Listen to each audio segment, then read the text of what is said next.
in 2003 and then 2004 again? Yes. Back in 2004 over the summer. And that was that was a very intense experience. And I went and covered the Battle of Najaf, which was not particularly well known. I was there. Oh, really? We were there at the same time, and I was in Najaf, in August of 2004. That's crazy. Were you with the Marines there? We went to 27 Cav, so support Army. There were Marine, MARSOC element, sniper element. I had my SEAL sniper element. We had a Polish Grom sniper element, but we had different sectors of the city there. And SF had the cemetery, Special Forces had the cemetery side. And then we all pushed Jaish al-Mahdi militia back to that Imam Ali Mosque in Old Town Center over 2 weeks. I think my team was there for 11 days of that 2-week campaign to retake that city. But we were there at the same time. That's crazy. We were there at exactly the same time. Wow. And in fact, my closest call, a really close call, came outside the mosque the Friday when peace was declared. Because I was walking around. I was right there. I was probably looking at you. You might. I probably had you in my scope. I don't really talk about it too much, but like people decided that I was a spy. And, the Shia, they like martyrs. They like making martyrs sometimes. And it was very close. What did they do? It just wasn't good. And it's funny. It was 20 years ago. And it was 20 years ago. Now it's coming out 21 years ago.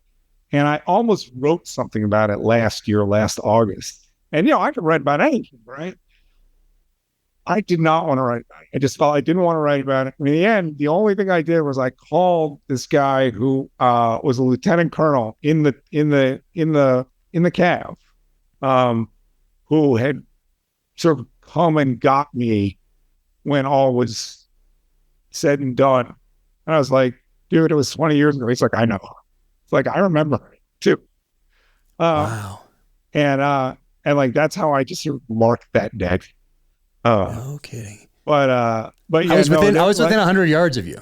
You probably you were, right, because we had come down from the north side, right? That's where the journalists were, and that's where the Army lines were, and they just there were a couple of days where it was sort of like a bit of artillery and nasty, and I think the Army was concerned they were going to blow up the shrine. Right? Yes, that became a thing. It's one of the holiest sites in all of Islam. At the time, I wanted to level that thing because you had all of Jaish al-Mahdi militia right where you wanted them essentially, but it happened to be a mosque and off limits. Yes, it happened to be a mosque. But they did some damage. I want to say to the south, it would be to the west. The mosque was pretty blown out, and then there was this agreement, right? There was a ceasefire. But the ceasefire could not actually undo the tension of the front. I remember going to watch those guys we'd just been fighting for the last 11 days leave the mosque, escorted by, I think it was Iraqi National Guard or something like that. They're supposed to turn over their weapons and off they went to probably fight another day. But it was an interesting time, especially to have been fighting in such, and that was my closest call too. A mortar landed right where me and three of my other guys were in this little courtyard, and we were talking like, this is crazy, kind of like usually we go in at night, we set the time and place of the engagement, we have aircraft overhead, we're making sure that everything is in our favor. But in Najaf, it was just day. It was like World War II, like running through the streets, like the World War II movies that I'd seen, running through the streets in the daytime. There's mortars, there's tanks, there's Abrams. You're calling in aircraft day, night. It was insane. But we were in this little courtyard talking about just as bullets are flying, we're kind of like, this is crazy. Where are we going to go from here? Over that wall. And we jump over this wall, and not 30 seconds after we land on the other side of this thick wall, a mortar lands exactly where we were standing.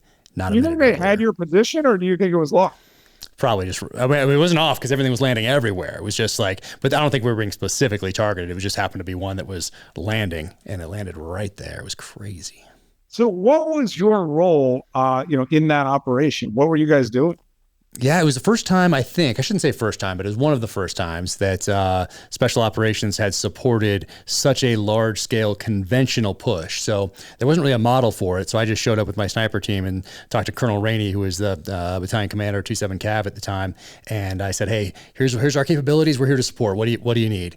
And so we could do the sniper mission, and then we could control aircraft and do pre-planned air missions because everybody on the team was a forward air controller. So we had those capabilities. So really we started out however far away that was using the 50 cals, and then we'd work our way in every day, every 2 days, we'd push forward, and I'd go back and coordinate with Colonel Rainey and the team and get to move Bradleys and Abrams around, and then push a couple blocks forward and then take up sniper positions, and then bring the water, bring the ammo up, and then figure out the next moves, and then the next day push forward again by a block or two. And so we were just there to support 27 Cav and the conventional forces in the area.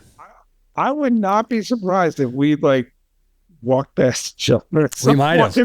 Yeah, we might have. I know I was close to that last day because I had that mosque was right there. I was across the street from it in an elevated position. Well, if you saw a bunch of people outside the mosque descending on a guy in a blue shirt. Oh, wow. and almost staring him limb from limb. That was me. Well, I didn't see that, but if I had, I don't know, I probably would have helped you out. Yeah, I don't know what you could have.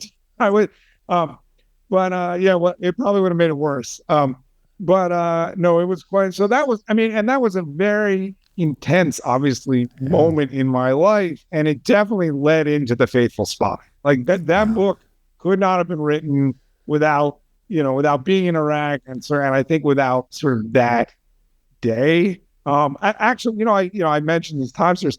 Maybe the most intense story I wrote at the Times came 2 days after that. It was a front page story, and the first line in it is, "The wild dogs of Najaf ate well last night, or ate well this week." Because I'm sure you saw they were eating corpses. Yeah. Wow. That's great. The first line. It's funny. Fallujah rightly got all the attention because it was much bigger and more American style, and it was a battle that sort of shaped the war.